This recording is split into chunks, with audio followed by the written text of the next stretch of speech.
ENUS. You were accustomed to the world shifting at your snap. Maps, borders, crowns, all had moved according to your campaign inkwell. For 15 years, victory had followed you like a well-trained wind. Italy, Egypt, Marengo, Austerlitz, Jena, Friedland. You had almost come to believe that fate was your adjutant, always ready with your sword. And then came May of 1809, the left bank of the Danube, 2 villages with amusing names, Aspern and Essling. And suddenly, reality tripped you up so hard it echoed in Paris. Napoleon. Here, precisely here, for the first time in a long time, you weren't dictating the final sentence.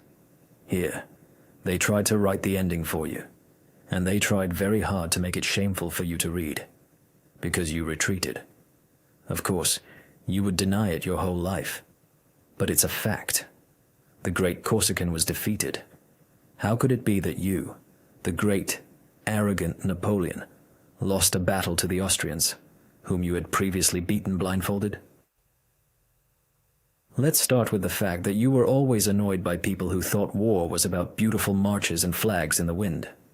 War is bookkeeping on dirty paper. It's tonnage, bridges, nails, ropes, flour, ammunition, and more bridges. Aspern doesn't begin with cannons, but with planks. Your troops occupied Vienna on May 13th, and you held your headquarters by the Danube. The main problem was Archduke Charles's army. He wasn't some Salon prince. This was Charles of Austria, Emperor Francis's brother, a man who could read a map and didn't faint at the word artillery.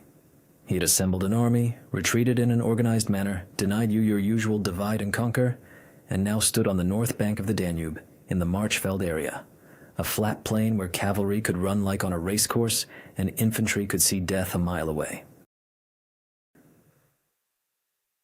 And you understood. If you wanted to finish the campaign quickly, you had to cross the Danube, force a decisive battle, and crush Charles so thoroughly that Austria would once again sign a paper with a beautiful seal of surrender in trembling hands. But the Danube isn't the Rhine or the Po. The Danube is a wide, capricious pipe that carries water, logs, boats, debris, and your plans. You chose Lobau Island as an intermediate staging ground. It lies in the middle of the river, offering a chance to build crossings in 2 stages, from the south bank to Lobau, and from Lobau to the north bank. The idea itself was clever, even elegant. Deploy bridges, move corps, secure positions, and then crush Charles. You believed everything was under control because you controlled almost everything controllable by humans. The problem was, water isn't human. Water doesn't read your bulletins and isn't afraid of your name.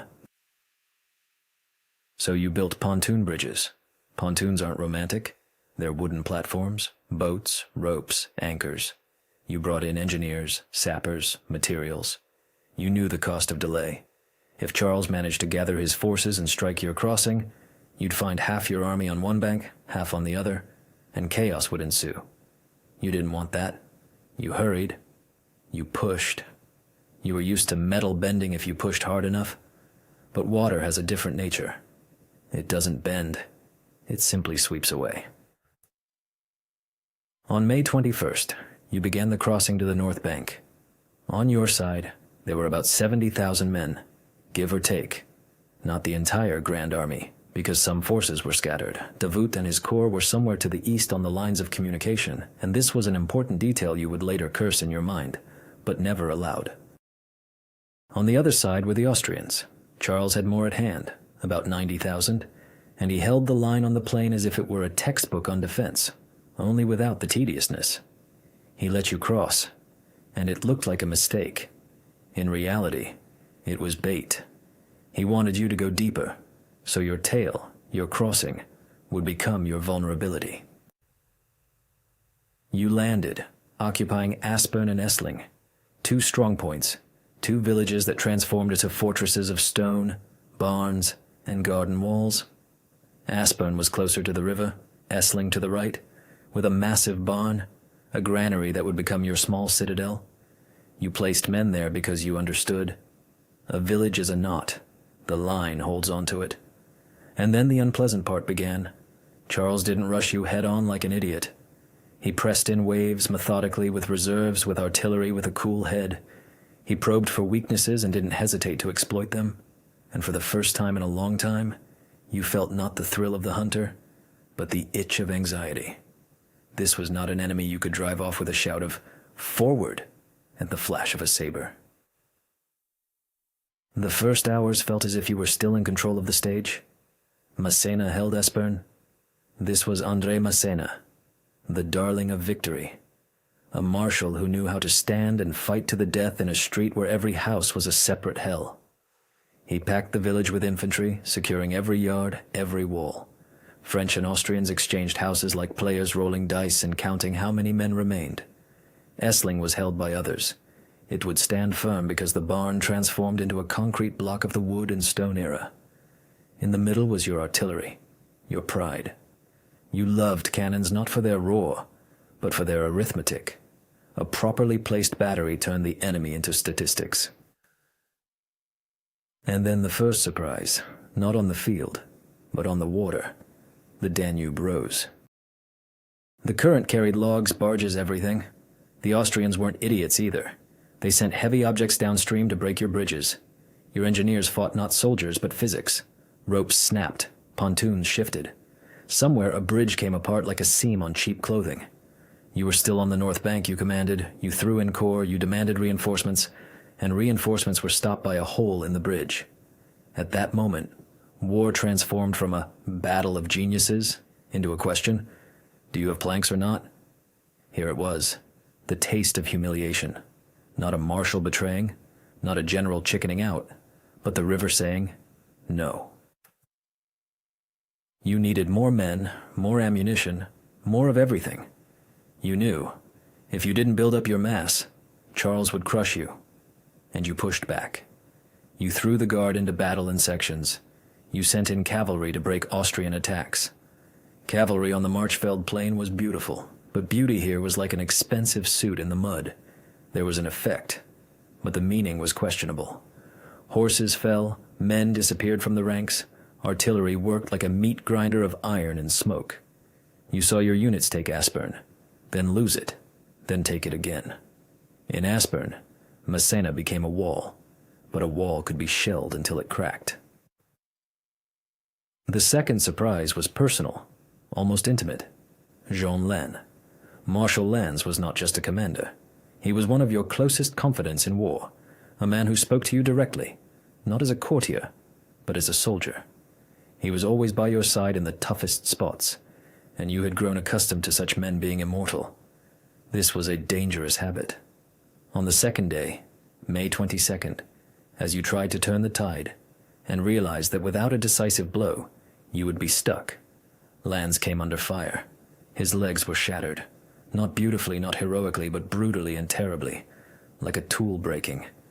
You rode to him. You saw not a marshal, but a man who had suddenly become mortal right before your eyes, and you had nothing to say, because any words at that moment would sound false. This was not a theatrical death in a painting. It was dirt, pain, and an end. Your army lost not just an officer, it lost one of its nerves. And you lost a man who could afford to tell you an unpleasant truth. After Aspern, there would be fewer such truth-tellers by your side. You didn't admit it yet, but the price had already been set. And then the dashed expectation. You could still win. Yes, precisely. There was a moment when you felt the Austrians wavering. You formed a massive central battery, pushed an attack into the middle, trying to cut their line. This was your style, not to fight around the edges, but to break the center. And for a while, it seemed to work. The Austrian line trembled. Charles pulled out reserves. He personally rode to where it was dangerous, not hiding in the rear, and this was also a signal. You were facing not a desk strategist, but a leader who understood the psychology of battle. He didn't let the front collapse. His men held.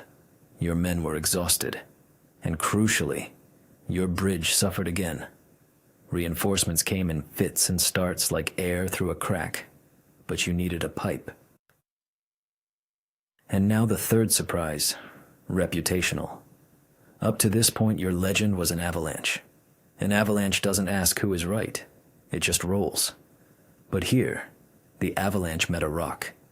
In Paris, rumors grew faster than bulletins. Your whole life, you had built informational discipline as part of war. Your bulletins of the Grand Army were not news. They were about managing the nation's emotions. You were accustomed to the public receiving the picture you chose. But the word defeated, short, sticky, it slipped into every crack. Napoleon defeated! It sounded as if the law of gravity had broken. People discussed it not as a fact, but as a scandal. How could it be? He always wins. And that's why it hit harder than any cannonball. Because it was a blow to the myth, to your main capital. Not to gold, but to faith. The Austrians, of course, played into this too. In Vienna, cautious joy in their headquarters, cold satisfaction. And then a text appeared that you felt in your bones, even if you didn't see it immediately. Emperor Francis wrote to his brother, "Dear brother, Archduke Charles, it was destined for you to be the first to interrupt 15 years of military fortune for the proud enemy. You are the pillar of the throne, the savior of the homeland, and it will thank you forever." This wasn't just a family postcard. It was a political document. It was the consolidation of a new legend. The legend that you could be stopped. And for Europe, this was almost more important than the village of Aspern itself. The fourth surprise was financial, because for you, war always went hand in hand with the treasury.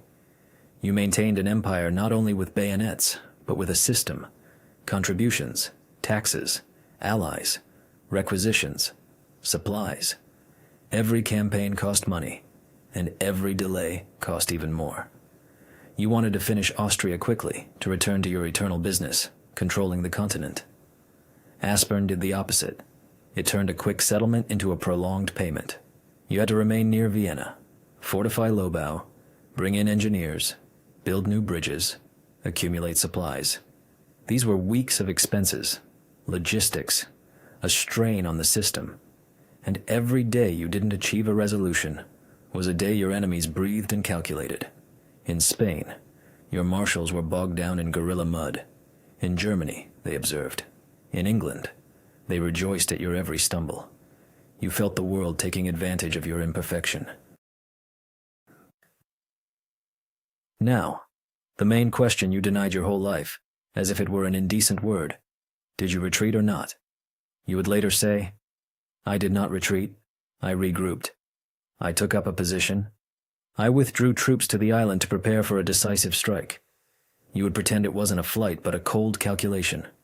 But let's be honest, at least here, in this mud, where no one writes for newspapers, on the evening of May 22nd, you realized that if you stayed, you would be overwhelmed. You saw that the bridges wouldn't hold, that reinforcements weren't arriving in the necessary volume, that units were exhausted, that Charles wasn't falling apart, as opponents you were accustomed to breaking usually did. And you made the decision to withdraw to Lobau. This wasn't a panic with abandoned banners. No, you weren't that kind of man. It was an organized withdrawal under pressure. But the meaning didn't change.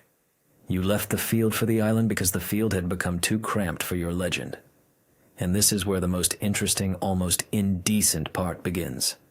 Why you denied it your whole life. Because you built yourself not as a general, but as a system of power. And a system of power cannot publicly say, "I made a mistake." It can say, "I changed the plan." It can say, "It was a test." It can say, "The enemy suffered heavy losses." And yes, losses were enormous on both sides. Tens of thousands out of action in 2 days. Figures vary, but the order of magnitude is the same. About 20,000 for the French, and roughly the same for the Austrians. The problem, however, wasn't the numbers. The problem was who remained standing on the north bank. Charles remained. You left for the island, and everyone who could put two and two together saw it. Why did this battle even happen? Because you wanted everything, and you wanted it now. You wanted to finish Austria quickly, before Europe rose up, before Spain became a conflagration, before Russia watched too closely. You entered the 1809 campaign as a routine operation. Strike, occupy, force a signature. Even after initial setbacks, yes, you had missteps in this campaign, and the Austrians managed to strike your allies in April while you gathered forces, you still returned to your usual groove. Rapid marches, separated corps, concentration, crush. And Vienna gave you the illusion of completion. People love capitals. People think that taking a capital means victory. You also love the effect.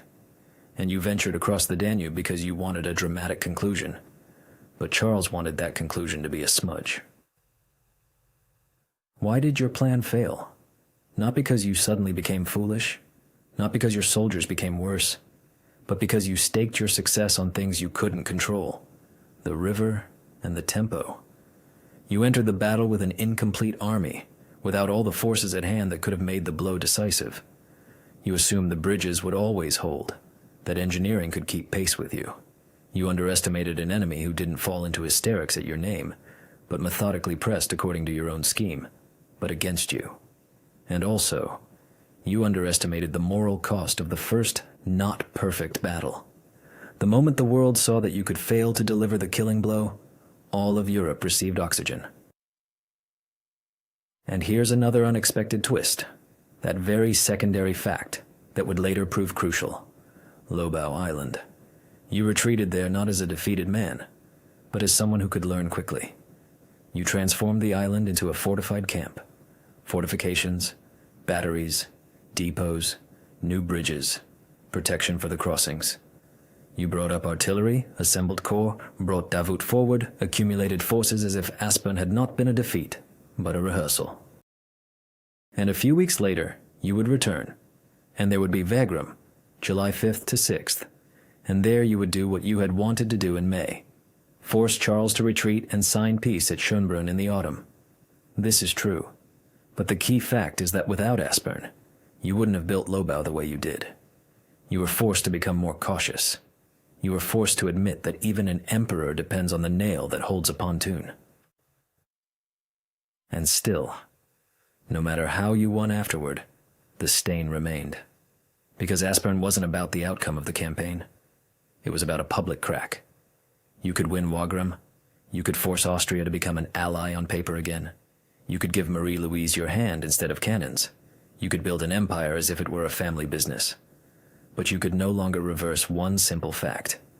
In May of 1809, someone said aloud for the first time that the military fortune of the proud enemy had been interrupted.